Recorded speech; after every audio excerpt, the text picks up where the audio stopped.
Hi everyone, welcome to Mistake Man. This video is part 6 of my build series for the USS Voyager. As you can see, I've got the model almost completely assembled. The two halves of the primary and secondary hull are not actually glued together yet. But that's all that I have to do for the major assembly. And then it'll just be the secondary deflector dish and primary deflector dish. Those have pieces that need to go in. But other than that, the assembly's complete. All the wiring's done and connected together. All of the photo etch pieces are installed. And it's almost ready for painting. So this video is going to catch you up on all the work I've done up to this point, to where you see now. So yeah, without further ado, let's rewind the clock and go back, and I'll show you how I got to this point. I'm getting to the point here where I want to start sealing up the warp pylons and the two halves of the fantail section. I've started combining some of the wiring because a lot of it's being driven off of the same, well, it's all being driven off the same positive 12 volts power, with the exception of the blinky flasher light right there. So I'm trying to combine as much of that as I practically can here. So instead of having like 40 wires come out of this section, I can just have the minimum number. And you can see here, I've started to combine some of these. I've got, this is one of these is going over to the ice blue warp grill effect. The other is going over to the start of the impulse engine circuit, which is also connected to and driving the red navigation lights. And then on the other side, I've got the start of the Bassards. Well, the big one there is going to the warp grill effect on this side. And then you can kind of see that that thin wire there is going to the start of the Bassard collector red LED circuit, which is connected to the green navs. So it's all kind of branching off from there. The only other positive connection from back here that I haven't hooked in yet are for these two LEDs here, these two cool white LEDs that are just illuminating this back window. Those are still their own wire for now, but I will be hooking that into this as well. And then the same idea is going to apply for all of the 0 volt connections. Those can be collected and minimized as well. So I haven't got all of this connected just yet. As you can see, the fantail section is still a separate piece for now. But I've got the impulse engine LEDs, those are glued in place. And I've started gluing in the wires coming out of the nacelles, gluing those onto the pylons.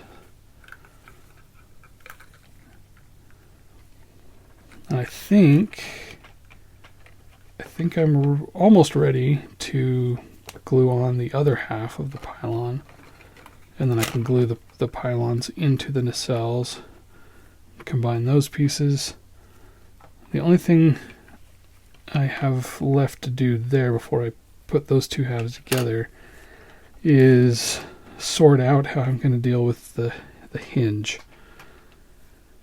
This model does have the ability to tilt the warp pylons up like they do in the show when they're getting ready to go to warp. But it's always been my intention from the very first, when I first started working on this model, to just have those be in a flat position all the time and not have them be repositionable after the model is built. I'm just going to glue them in the flat position and just call it good. Mainly just because I prefer the way the ship looks in that position. And also, I don't really want these wires to be... I don't want to have to deal with these wires being through there, and also, keeping it positionable and having something break there. So anyway, I'm not doing that. I did cut holes in all the parts so the wires could come through. So see there, and then the same on the other half of the pylon there. But I didn't really think about what I would have to do to the actual hinge pin. So even though I'm not making this articulatable, I'm making this so it won't articulate, I still need to put the pin in order to hold all the pieces together. But I didn't really consider what I would have to do with the fact that the wires are going through that portion. So I'm going to have to cut this pin into two pieces, basically remove that middle section, and it should be okay. Like I said, I didn't really think about that until I started laying wires in here and saw the flaw in my plan. So I still need to think through all the implications of that, but I think it should be okay if I just more or less remove a piece of that. If I was making it being able to hinge, that would make things more complicated, but the fact that it's just going to be glued in place and static, the pin is just there to hold pieces together, I can glue everything, and the fact that there's a gap in the middle shouldn't matter at all. So I think all this can be one assembly that's all glued together with the wires coming out the front, and then that whole thing can get placed into the back of the secondary hull. I think for this model, I'm just going to do the full assembly before I do any of the main hull painting, just because for some models you need to paint certain portions before you assemble pieces together, just because parts can overlap or be too close to each other and make it more difficult to paint after it's been assembled. But for the shape of the Voyager, that's not really much of an issue. So I think the only exception to that is going to be the deflector dish. I think I do want to get the orange detail on here. We definitely need to do that before I put this piece on. So I think it'll make it easier for me to do this before I even place it into the secondary hull. I decided to do one final burn-in test for all of the lighting. I did a good burn-in test for all the colored lighting, but I realized I hadn't done that yet for the white LED strips that I'm using to light up all the windows. So since I had everything hooked up together, I just turned it on and I've let it run for about 3 hours now. So it's all looking good. I've got almost all of the connections, like the permanent connections, made. So let me shut this off. Turn the overhead light back on and disconnect some things here. The only temporary connections I've got right now are between the primary hull and the secondary hull, and then to the power jack here, I've got my 3 connections to the actual power input and the flashy board here. But this is my audio jack that I'm using as a power jack. I just don't have the sleeve over it right now. But the other half of that, the female socket, is in place. And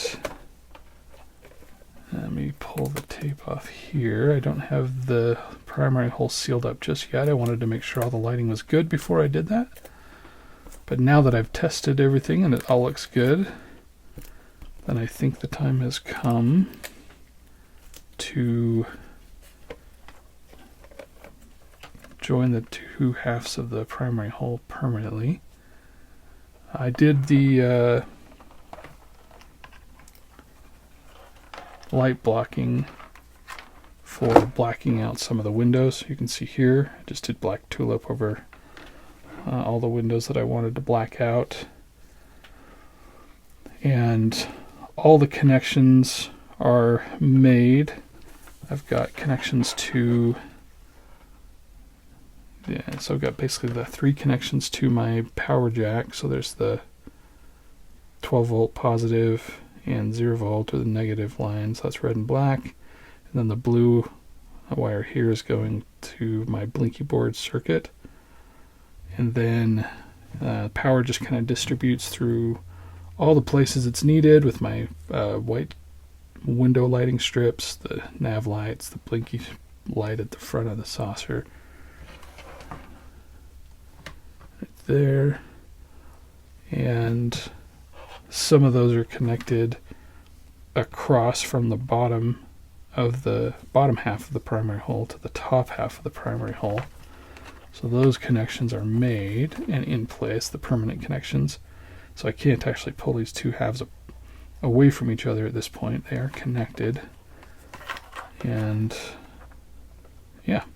And then there are currently just wires going from the primary hull. There are basically 3 wires coming out. Well, it's actually 5, but there's 2 pairs of wires here, and then the blue one that goes to the blinky lights in the back. And then I've got a positive 12 volt coming across for all the power over here, and then a 0 volt negative connection also to everything over here. And then the other pair is connections between the nav lights, the red, and one of the pairs is for the red and one of the pairs is for the green, and they're connecting to the red and green navs on this side of the ship. And those are all connected together because of the way I wired it with the nacelles and the impulse engine, the Bussards and the impulse engines. Those are all kind of combined into an overcomplicated circuit that I discussed in the last video. Okay, I've removed all those temporary connections, so now it might be a little easier to see what I've got. So there's the 5 wires from the primary hull, and they'll come down in, connect to these, which is the white strips for the window lighting, and also that's connected to the blue strip for the deflector. That's not in place yet. I still have to get the deflector in place. I've got it just temporarily taped in here, but I still want to paint it and make sure that this lighting looks good. I still am not sure if I want to put the light right up next to the deflector like that. I think I might, but I do want to test to see if maybe I might need to give it a little bit of space and pull it back a little bit. I'm still not sure on that. And I won't know until I've got this deflector painted and the primer scraped off in between. Kind of see in between the ribs there. So the portion of the ribs that's sticking out is going to be painted with like a brown orange color. I've kind of started testing color. You can see there that circle. Still haven't settled on a color yet, but it's going to be something like that. And then in between the sticky up bits of those ribs, I'm going to scrape that black primer out. And so then it'll be the bare blue plastic to let the light through. Once I've got that painted, I can turn on the lighting and see how it looks to decide where exactly I want to put that. All the lighting for the back here is done. In fact, this whole section is not glued in place yet, but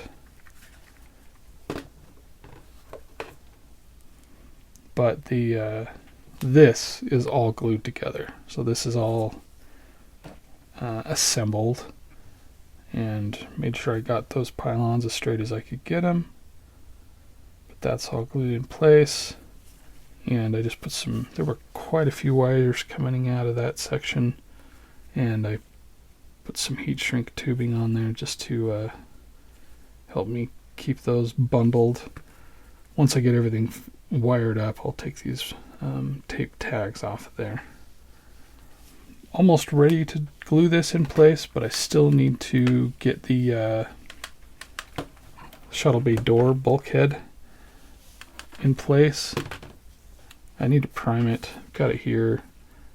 And then I've got this little tab of styrene, sheet styrene that I've put here to help hold that in place and to push it up against the inside of the hull here. I added some strip styrene there for the shuttle bay bulkhead to kind of rest against on the inside, so it'll kind of push up against the inside edge there.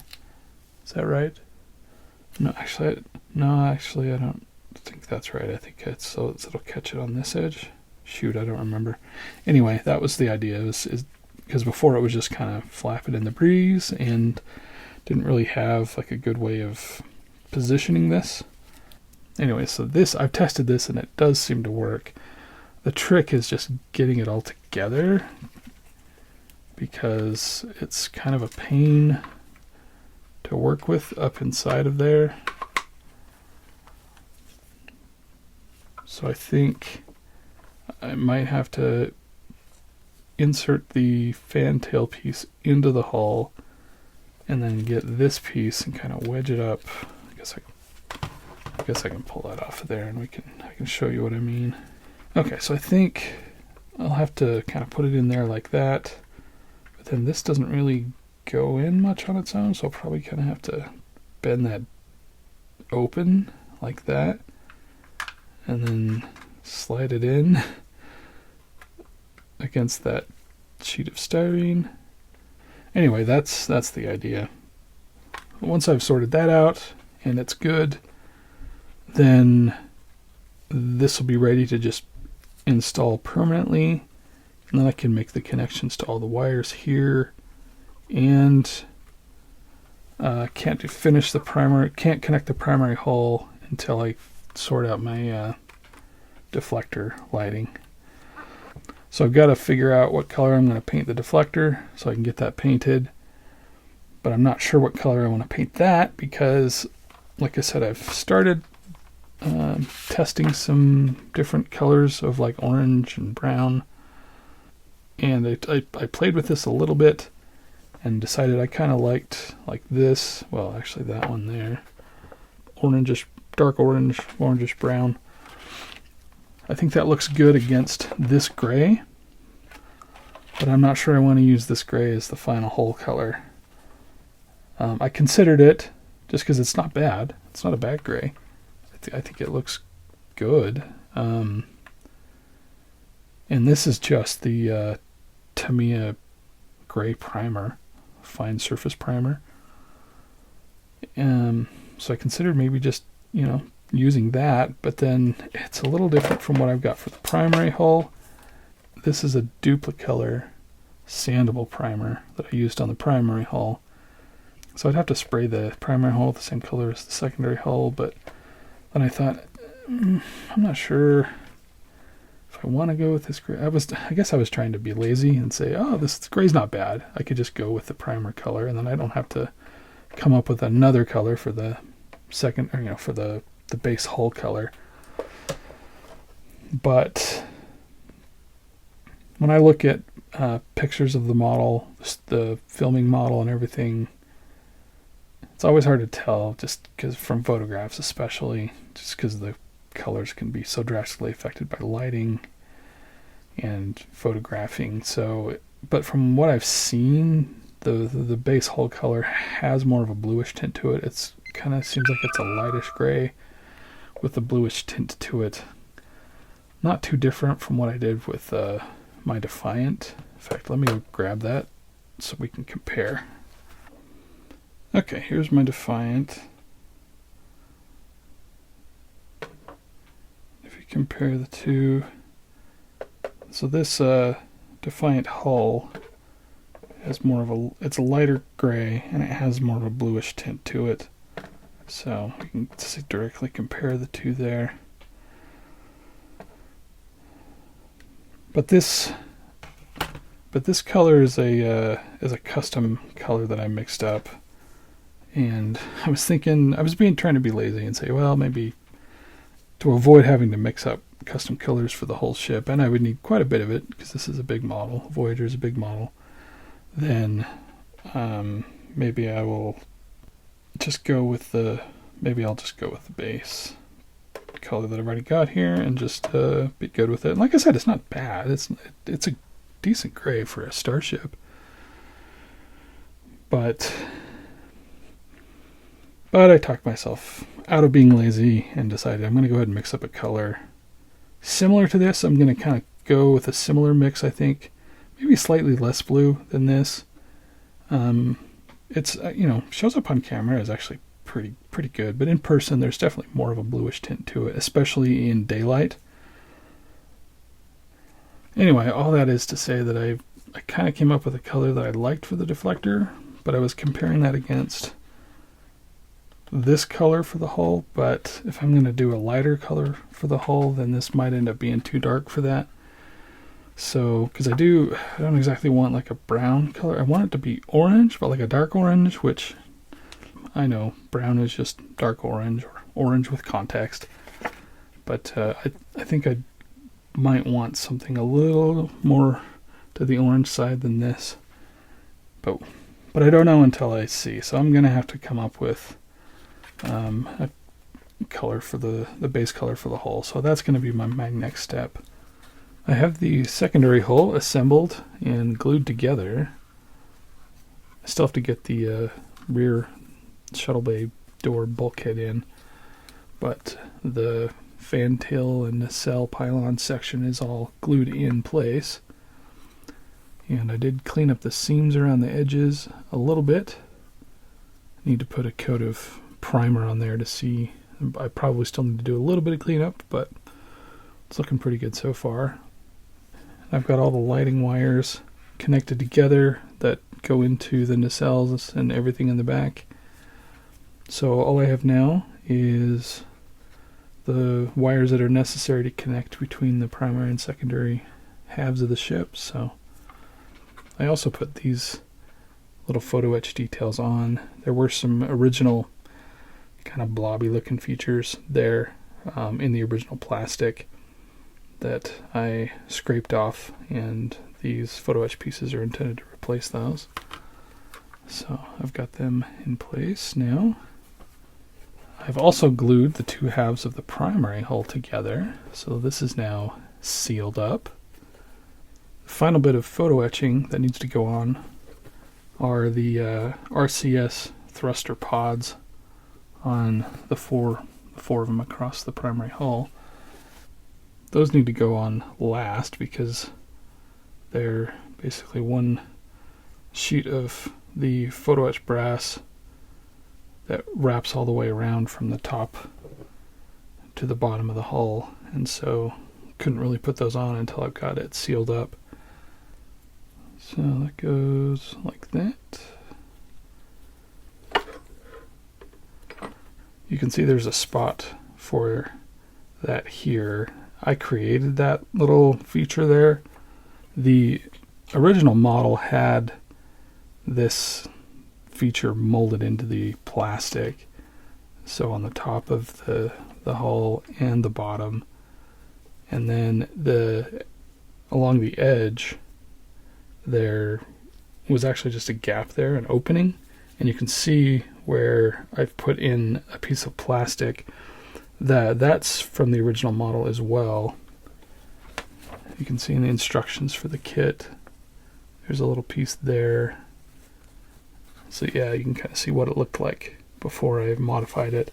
Had the features molded into the plastic on the top, and then a separate piece for all the pieces all the way around that glued into there, and they had little like raised ridges on them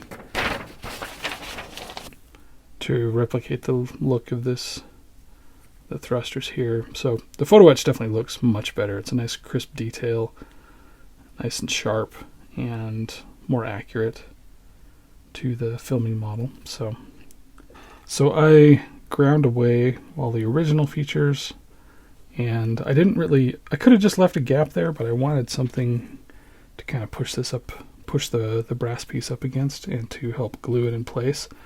So I figured I might as well just use that original plastic piece, but I had to remove the raised features off of it, so I sanded that down, glued it in place, and then kind of sanded it some more, and then carved out.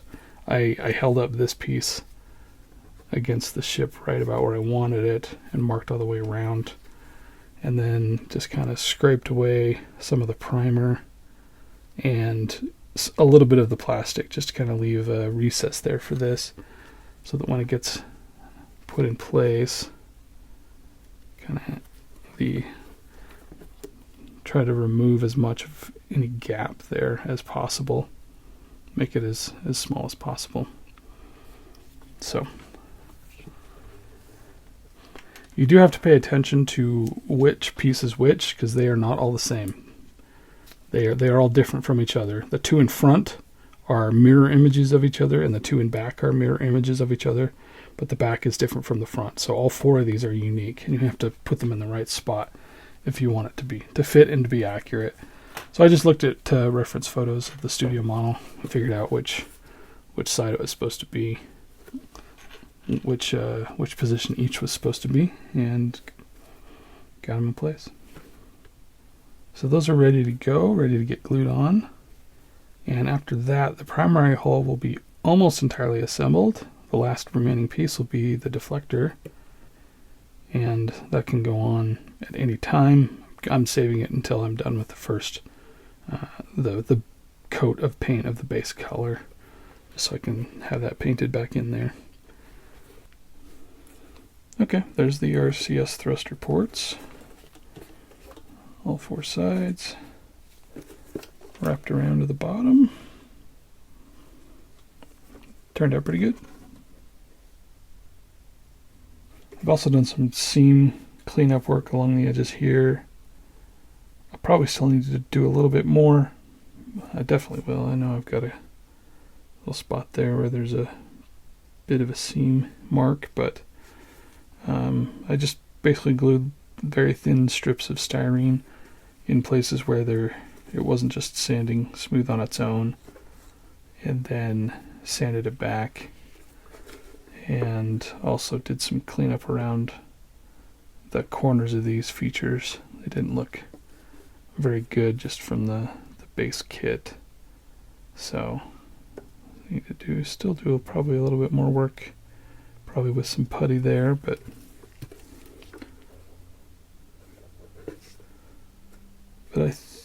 I think that's gonna turn out looking pretty good once I get a coat of primer on there.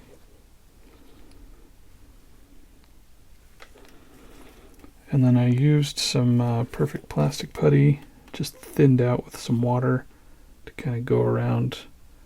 There was a little bit of a gap in some places where that phaser bank was glued to the main hull. And so I just went around and kind of filled that in with the perfect plastic putty slurry, and then used a wet cotton swab to kind of smooth that back.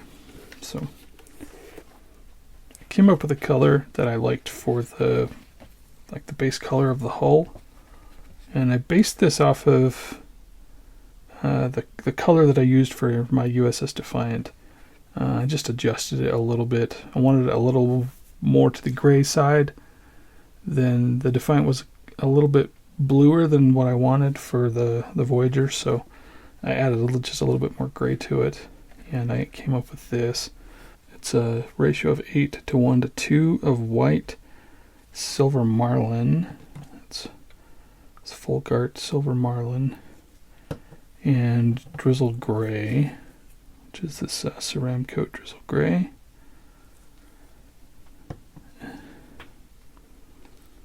That gives me this color, which I think will be nice. And then there's not like Aztecing on the Voyager. There's just some of the panels are just like a slightly darker gray, and then across the panel lines there's just kind of like a subtle shading, and even in spots where there aren't panel lines, like on the warp nacelles, where it's basically smooth, and it is this way on the studio model as well. It's smooth. There's not any like visible panel lines that are carved in or even like penciled in or anything, but they like hold up an edge, like a paper or something for a mask, and then just lightly fade some gray, so you get a sharp but subtle line of a slightly darker gray, and then it kind of fades back into the light gray. And they do that in a few places. So I wanted a gray that was just a little bit darker than this, the main hull color, so that's what I'm going with here. And so I basically started with, I made a whole bunch of the color A for the main hull color. Then I poured some of that out and then added just a bit more gray just to darken it up. And so I just added a little bit more of the cable net gray, and so I added just a little bit more of the drizzle gray, and then that wasn't quite enough. I wanted it just a little bit darker, and so I used just a darker gray, this Ceramcoat cable net gray, which is just darker than the drizzle gray. So that worked out well. I like that. And then for the deflector and for the RCS ports and there are other features like these panels here and the secondary deflector, there's the kind of a brown color. Most of those are kind of like a brown color, but then on the deflector there's also an orange and then kind of like a really pale, almost tan or not quite yellow, but just like a really pale color that kind of goes around some of the features. Like on these RCS ports, the lines that go around are that light color, and also on the deflector there's some light coloring as well. So I did a whole bunch of experimentation with different colors of orange and brown and came up with ratios that I liked, and this is what I ended up with. And this is based on mostly 3 colors. It's actually 4, but the bulk of the orange color is done by this Ceramcoat pumpkin. And so I've got this one, the darker color is 10:2 ratio, so of pumpkin to raw sienna. That's this Ceramcoat raw sienna, just kind of a brownish color. And then for the orange, I wanted something a little bit brighter. So I have this other orange color, this DecoArt Jack-o'-lantern orange, which is a much more vivid orange. The Ceramcoat's kind of a paler, a little more to the yellow side. And so I did a mixture to get this, which is a 4:2 ratio of pumpkin to the Jack-o'-lantern orange. Just kind of darken and vividify, brighten up the orange there. And then for this kind of palish color, I went with a 4:2 ratio of this Folkart linen, which is kind of a neutral, kind of beige tan color. It actually dries kind of on the dark side, but I did a 4:2 ratio of that with the pumpkin. And that gave me this kind of pale orange color I think is going to work. We'll see once I get this on there. This might be a little too dark. I might want to lighten that up a little bit, but we'll see once I actually get it in place. If it's too dark, I might throw a little bit of white. Here's the mixed and thinned version of it. I might throw a little bit of white into that just to kind of lighten it up if I think that ends up being too dark once I get it in place. I started painting the deflector with this darker brown color. This main dish portion of the deflector is all that color, except for where the blue light comes through. I haven't yet painted the main portion of the deflector. That's going to have all 3 of these orange colors in it. I'm thinking I actually might want to remodel this part. This is one of the Ian Lawrence parts, and it's good. He did a good job on it, but there's a couple things about it that I don't like. One of them I was just going to live with, and it's kind of hard to, it might be hard to show, but oh, there, you can see it there. There are these weird kind of dips in the model. It's almost like there's chunks taken out of it. You can kind of see where it just kind of dips in. You can kind of see the shadow on it there. And it's basically where the file that Ian made available was an STL file, which is like polygons, triangles, and vertices, and it's a bit rough in places, like on these portions of the curve, and some of those vertices on those triangles are like really deep in there for some reason. It could just be like a translation issue from, you know, the 3D model that he created to the STL that got created, or maybe when I imported the STL into the software I was using, there was some kind of glitch or just like rounding error or something that made those weird little spots. I didn't really have that issue on any of the other models that he produced, but for whatever reason, maybe it's just the kind of tight curvature on this model that became an issue, or I don't know what the source of the issue is, but I was just going to live with it. But then the other thing I don't like about this model is how tightly curved that is. Like the radius on that curvature is pretty small, and so it ends up when I actually put this in place, like it's kind of sticks out way past the other piece. Kind of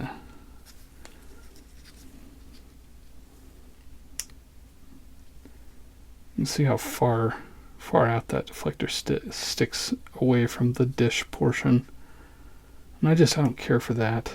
I don't know if that's something that happened when I printed it, or if that's the way Ian designed it, but I don't really care for that. So anyway, that was kind of what pushed me over the edge to decide to remodel and reprint this part so that curvature is not so drastic. It's not really something I can fix in this part. It is possible to bend it, but it doesn't really stay. And this is like a hardened resin, not like a thermoplastic, so it's not like I could heat it up to soften it and then, you know, hold it, and then it would, like, when it cools down, it would have a new shape. That's not really how this kind of plastic works. So anyway, that's what kind of swayed me to decide to go ahead and just remodel this. I think I like Ian's design. He did a much better job of making this more accurate than the version of the part that came with the kit. So I'm going to be basing my design off of what he has here, but just adjusting that curvature, and then, you know, hopefully my version won't have those particular weird polygon issues.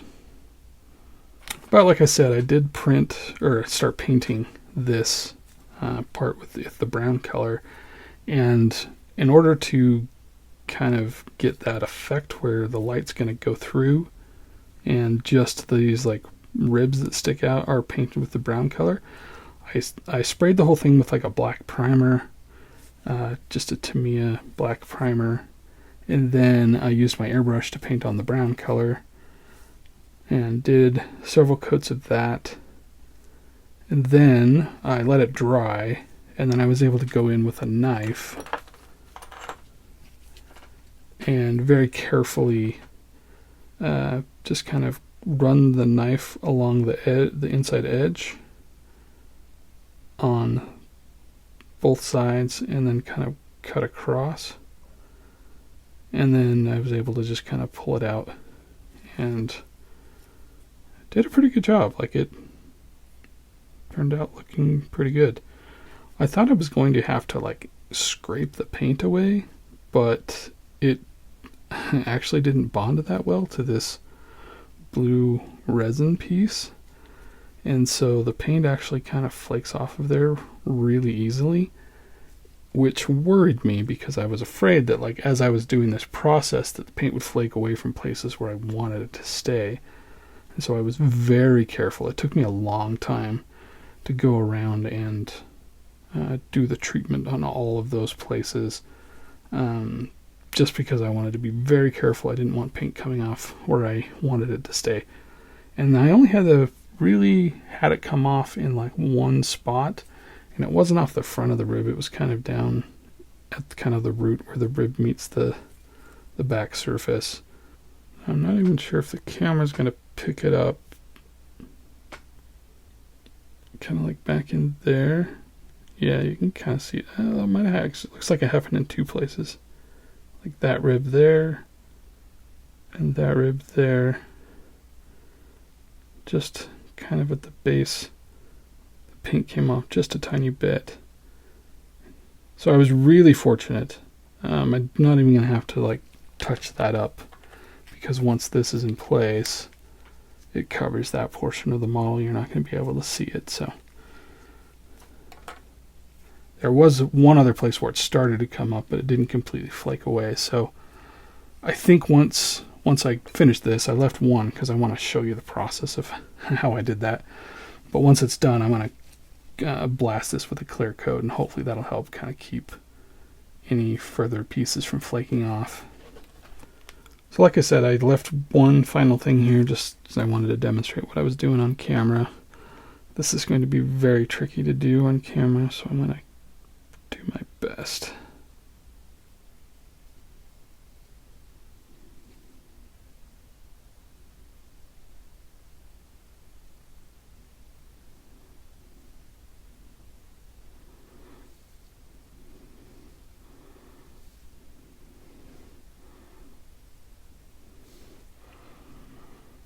Just using a really sharp blade, running it along that edge.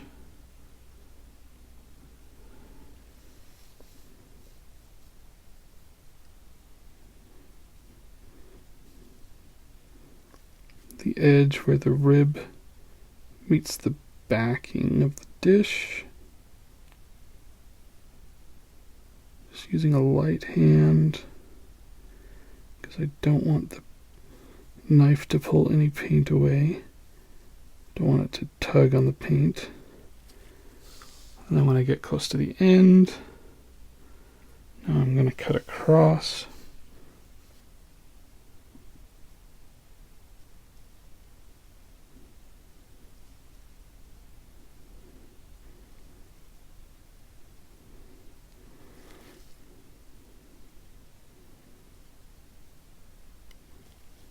Then finish the cut. So I didn't go all the way to the edge with those first two cuts.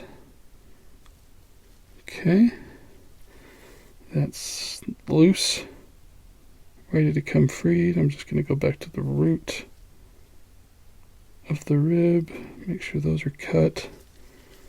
And then that final edge back in there is just a little too narrow to get in there to cut, so I've just been basically sticking the tip of the blade back in there and just kind of scraping to drag, and it usually just breaks free and starts to buckle and fold, as you can see there.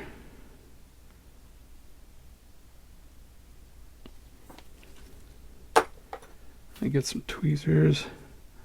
Just careful. I want to be careful when I pull that out because, like I said, I don't want it to snag and pull paint off of the ribs. There we go.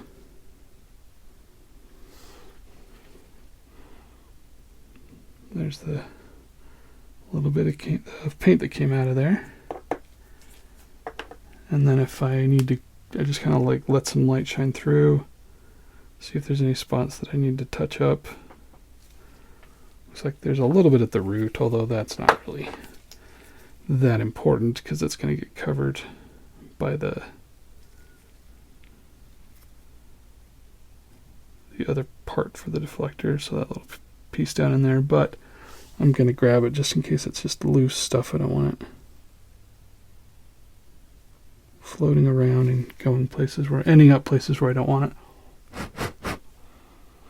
But yeah, anyway, there we go. That's the end result. Like I said, it took a while just because I had to be really careful. You could see as I was dragging that knife through and just how easily that paint just came right off. But there we go. This piece is now actually ready to be installed in the secondary hull. That's going to go something like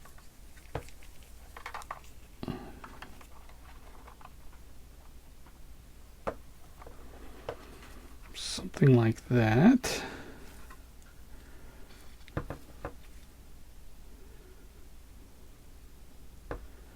Yeah, I think that's going to look awesome.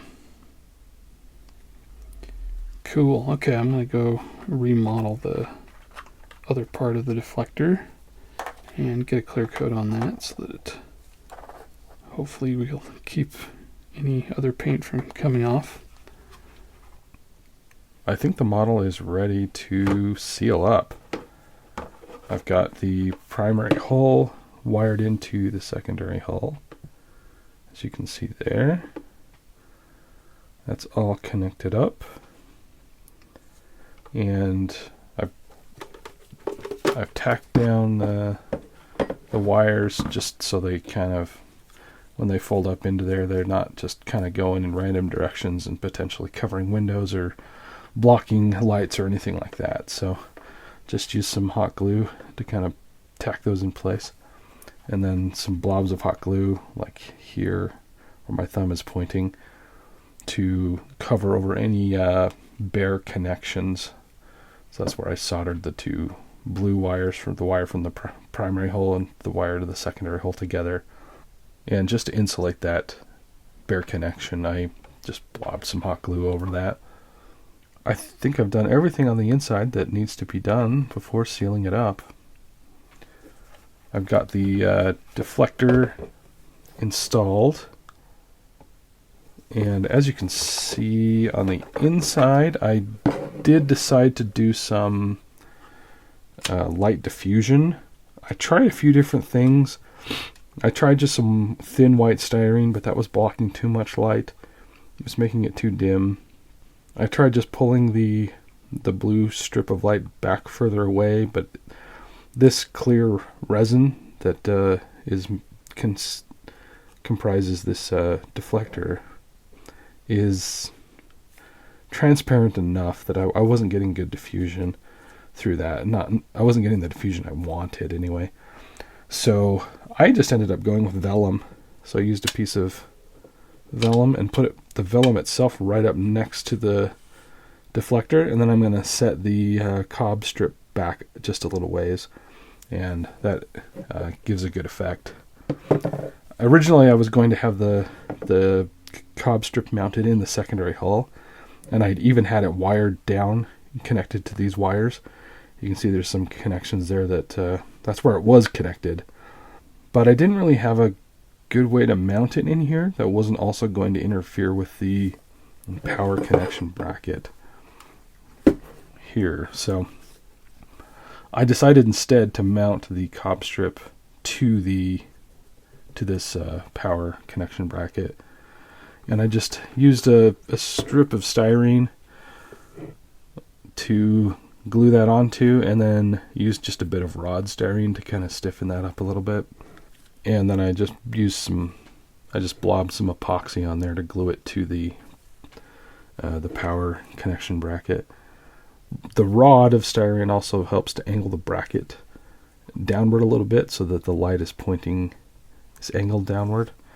And that's because the deflector itself is angled downward a little bit, so it's just matching that angle. I'm happy with the result that that's giving me. As it is, I can barely fit all this in there. I can just about clear that vellum on the inside with the bottom of that power connection bracket, and kind of line these in the back here, these panels up so that everything comes together and drops in. So anyway, yeah, that's pretty much ready to go. I also added in the shuttle bay door bulkhead on the aft part of the ship. I got that mounted in place and did some light blocking around it. There was light coming basically from all the way around it. I used a little bit of the black tulip kind of in the corners where there were bigger gaps, but it was mostly just some lightly thinned acrylic black paint to just kind of enough that it would kind of wick into the tiny cracks that the light was coming through. So, and now, yeah, it looks good with the lights on. You can't see any light leaks coming around that. The last detail that I want to cover in this video is the deflector.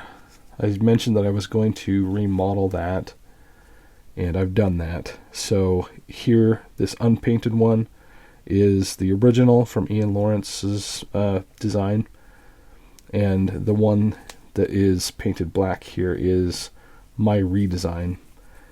And I think I mentioned before that I wanted to base it off of Ian's design because he did a good job of, you know, the actual shape of everything looks good and looks really close to the screen version of the ship. So I wanted to follow what he did there. The biggest change that I made was to the curvature.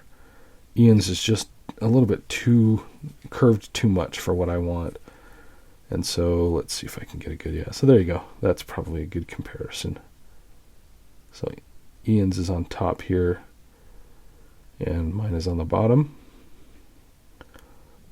Okay, so to compare the two, here's Ian's design. You can see how that sticks out beyond the secondary hull there, that front bulkhead. Another thing about this design that I don't really care for is how far back behind that front piece that you can see. You can almost see to the middle of the brown colored dish on these parts here. So that's Ian's design. Let me swap it out for mine and you can compare the difference. Okay, here's mine. And if we look at it from the side, you can see it's not sticking out past that bulkhead at all. And you can't really see too far around the front piece into what's behind it. So I think that's all I want to cover for this video. I've still got to glue the two halves together. Once I do that, I'll have some gaps to fill and some seams to work on and do light blocking. But then it will be ready to mask all the windows and start doing some painting. But that'll be in the next video. So thank you everyone for watching, and we'll see you next time.